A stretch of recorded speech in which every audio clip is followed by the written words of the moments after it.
HICC వేదికగా రెండో రోజు భారత్ సమిట్ కొనసాగుతోంది. ప్రపంచవ్యాప్తంగా జరుగుతున్న వివిధ అంశాలు ఇవాల్టి సమిట్లో చర్చిస్తారు.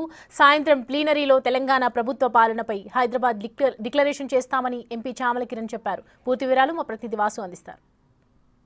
హెచ్ఎస్సిసిలో భారత్ సమ్మిట్ రెండో రోజు ప్రారంభం కాబోతుంది. మరి కాసేపట్లో ఏఐసిసి రాహుల్ గాంధీతో పాటు ముఖ్యమంత్రి రేవంత్ రెడ్డి మరి కాసేపట్లో ఇక్కడికి హాజరవుతారు. ప్రస్తుతం అంతా పాటు మనకి ఎంపీ చామల కిరణ్ కుమార్ రెడ్డి చూస్తూ ఉన్నాం.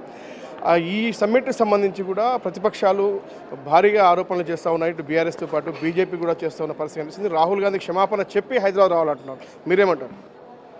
ప్రతిపక్షాలకు 24 గంటలు ఒకటే పని. కాంగ్రెస్ పార్టీ ఏదైనా మంచి కార్యక్రమం చేసినా, కాంగ్రెస్ పార్టీ ప్రజల తరపున పోరాటం చేసినా, కాంగ్రెస్ పార్టీ ప్రజల తరపున క్యాండిల్ ర్యాలీ చేసినా తట్టుకోలేరు.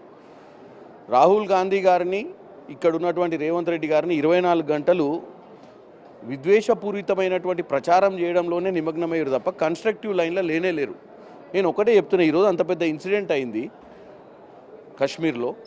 దానికి ఇంటెలిజెన్స్ ఫెయిల్యూర్ కారణము, ఓవర్ కాన్ఫిడెన్స్ ఉన్నటువంటి బీజేపీ వైఫల్యం వల్లనే ఈరోజు అటాక్స్ జరిగినాయి.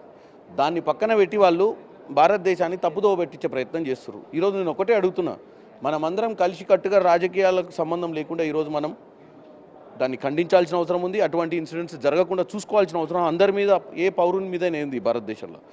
కానీ ఒక ప్రభుత్వం గత 10 సంవత్సరాలు, 11వ సంవత్సరం మూడోసారి గెలిచినటువంటి బీజేపీ కశ్మీర్ అనే ప్రాంతాన్ని మొత్తమే టెర్రరిస్ట్ని రూపం లేకుండా చేసినామని చెప్పి, టెర్రరిస్టులందరినీ క్లియర్ చేసినామని, ఇంకా కశ్మీర్ చాలా స్వచ్ఛందంగా ఉందని చెప్పి లే బ్యాక్ యాటిట్యూడ్ ఉండడం వల్లనే ఇన్సిడెంట్ జరిగింది. ఇంటెలిజెన్స్ అనేది ఇర్రెలెవెంట్. అది హైదరాబాద్ కానీ, కాశ్మీర్ కానీ, ముంబై కానీ, నాగ్పూర్ కానీ, ఎక్కడైనా ఇంటెలిజెన్స్ అనేది 24/7 పనిచేయాల్సిన అవసరం ఉంది. ఇంటెలిజెన్స్ నిఘా వర్గాలకు ఎక్కడైనా కానీ ఇటువంటి, అంటే ఒక బోర్డర్ మీద జరిగినప్పుడు అంటే అర్థం చేసుకోవచ్చు, ఎందుకంటే వాళ్ళు ఇన్ఫిల్ట్రేట్ కానికే అదే పాయింట్. కాబట్టి ఆల్రెడీ ఇన్ఫిల్ట్రేషన్ అయ్యి సివిల్ సొసైటీ మధ్యన ఉండి, సివిలియన్స్ మధ్యన ఉండి ఇన్సిడెంట్ అయినాక కూడా తప్పించుకోగలిగారంటే ఎవరి వైఫల్యం? ఈరోజు సెంట్రల్ గవర్నమెంట్ వైఫల్యం. వాళ్ళు దాన్ని కప్పిపుచ్చుకోవడానికి వాళ్ళు 24 అవర్స్ పక్క పార్టీ వాళ్ళని దూషించడము, పక్క పార్టీ లీడర్ల గురించి నెగిటివ్ మాట్లాడటం, గత చరిత్ర గురించి మాట్లాడటం లాంటి పనులు చేయడమే వీళ్లకు లక్ష్యంగా పెట్టుకురు. నేను ఒకటే కోరుకుంటున్నాను, ఇప్పుడు జరిగినటువంటి సమస్య పునరావృతం కాకుండా చూసుకోవాల్సిన అవసరం బీజేపీకి ఉంది. మరోపక్క ఎవరైతే మీ యొక్క ఎమ్మెల్యే, మీ జిల్లా సంబంధించిన ఎమ్మెల్యే ఒక పోస్టు చిన్న వివాదాస్పదంగా మారింది. ఏదో ఇండియా మ్యాప్లో జమ్మూ కాశ్మీర్ లేకుండా ప్రింట్ చేశారు భారత్ సమ్మిట్ సంబంధించి అంటున్నారు. ఏంటి సార్ అసలు? దానికి ఏదో మిస్టేక్లది అనేది బేసిక్గా ఇలాంటివన్నీ కూడా తప్పిదాలు ఎత్తికే ప్రయత్నం చేస్తారు. ఆ ఎమ్మెల్యే గారు ఆ ట్వీట్ నేను చెక్ చేయడానికి ప్రయత్నించిన, నేను ఆ ట్వీట్ చూడలేదు. కాబట్టి ఆ ట్వీట్ డిలీట్ చేసిరా, ఆ ట్వీట్ ఏందనేది మాకు కంటెంట్ తెలియని గురించి మాట్లాడే ప్రయోజనం లేదు. మరోపక్క రాహుల్ గాంధీ ఎప్పుడు రాబోతా ఉన్నారు? ఈరోజు వస్తున్నారా? ముఖ్యమంత్రి గారు కూడా ఎప్పుడు షెడ్యూల్ ఏంటి సార్? 3:30కి రాహుల్ గాంధీ గారు ఇక్కడికి వస్తున్నారు. యాక్చువల్గా నిన్ననే రాహుల్ గాంధీ రావాల్సింది ఉండే, ఎందుకంటే ఇక్కడ ప్రోగ్రెసివ్ అలయన్స్ పార్ట్నర్స్ ప్రపంచ దేశాల నుంచి ఇక్కడికి వచ్చారు కాబట్టి వాళ్ళందరినీ నిన్ననే అడ్రస్ చేసేది ఉండే రాహుల్ గాంధీ గారు. కానీ నిన్న కాశ్మీర్కి పోవాల్సినటువంటి పరిస్థితి ఏర్పడదు కాబట్టి అది పోస్ట్ పోనే ఈరోజు వస్తారు. ముఖ్యమంత్రి గారు, రాహుల్ గాంధీ గారు అందరూ కూడా ఈరోజు డెఫినెట్గా డిస్కస్ చేస్తారు. ప్రధానంగా ఏ అంశాలపైన రెండో రోజు ఏ అంశాలపైన డిస్కస్ చేసే అవకాశం ఉంది? రాహుల్ గాంధీ ప్రధానంగా దేనిపైన మాట్లాడతారు? ఇక హైదరాబాద్ డిక్లరేషన్ సంబంధించి రేవంత్ రెడ్డి ఏం చెప్పబోతున్నారు? హైదరాబాద్ డిక్లరేషన్ అంటే లాస్ట్ 1.5 ఇయర్లో హైదరాబాద్లో ఉన్నటువంటి గవర్నమెంటు ఏం పథకాలు తీసుకుంది సోషల్ వెల్ఫేర్కి సంబంధించి, కామన్ మ్యాన్కి సంబంధించి, డెఫినెట్గా కాంగ్రెస్ పార్టీ ఒక రోల్ మోడల్గా అయ్యింది. భారతదేశంలో అన్ని రాష్ట్రాలకు ఒక రోల్ మోడల్గా 1.5 ఇయర్ టైంలోనే మ్యాక్సిమం వెల్ఫేర్ స్కీమ్స్ని ఇంప్లిమెంట్ చేసే ప్రయత్నం చేశారు. కాబట్టి అటువంటి పరిస్థితి ఏంటి, ఇంకా రానున్న రోజులల్లో భారత్ సమిట్ ద్వారా ఇక్కడికి ఎన్నో దేశాల నుంచి ప్రతినిధులు వచ్చారు.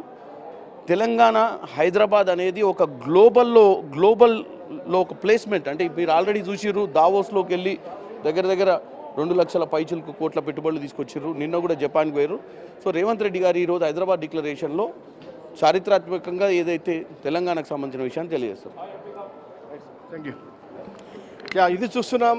ఎంపీ కిరణ్ కుమార్ రెడ్డి మాట్లాడుతూ కూడా చాలా స్పష్టంగా కూడా బీజేపీ మరోపక్క బీఆర్ఎస్ ప్రతిపక్షాలు కేవలం చిన్న చిన్న తప్పుల్ని వెతికి ఏదైతే జరిగినటువంటి ఉగ్రవాద చర్యను చూడకుండా కేవలం ఇక్కడ కాంగ్రెస్ పార్టీ చేస్తున్న మంచి పనులపైనే ఆరోపణలు చేసే ప్రయత్నం చేస్తున్న పరిస్థితి కనిపిస్తూ ఉంది అని చెప్తా ఉన్నారు. ఇక ఈరోజు రాహుల్ గాంధీ రాబోతున్నారు. ఇక హైదరాబాద్ డిక్లరేషన్ సంబంధించి గడిచిన 15 నెలల కాలంలో కూడా కాంగ్రెస్ ప్రభుత్వం ఎలాంటి పథకాలు అమలు చేసింది, ఏదైతే రిజర్వేషన్ల అంశానికి సంబంధించి ఎస్సీ రిజర్వేషన్ కావచ్చు, బీసీల డిక్లరేషన్ సంబంధించినటువంటి అంశం కావచ్చు, ఇక పూర్తిగా కూడా అంటే ప్రపంచవ్యాప్తంగా శాంతికి సంబంధించినటువంటి అంశంతో పాటు సమానత్వము, లింగ విభేదాలు లేనటువంటి అంశాలకు సంబంధించి కావచ్చు, మరోపక్క ఏదైతే యువతలో రాజకీయ అంశాలకు సంబంధించి భవిష్యత్తు తరాల అంశం పైన కూడా చాలా పెద్ద ఎత్తున డిస్కషన్ జరిగే అవకాశం ఉంది. హైదరాబాద్ డిక్లరేషన్ ఈరోజు రేవంత్ రెడ్డి చేయబోతున్నారు. రాహుల్ గాంధీ కూడా కీలకమైన అంశాలపైన కూడా ఇటు ఉగ్రవాదంతో పాటు ఆ ప్రపంచ దేశాలు ఎదుర్కొన్నటువంటి ఆ సమస్యలతో పాటు వాతావరణము, మరోపక్క ఉద్యోగ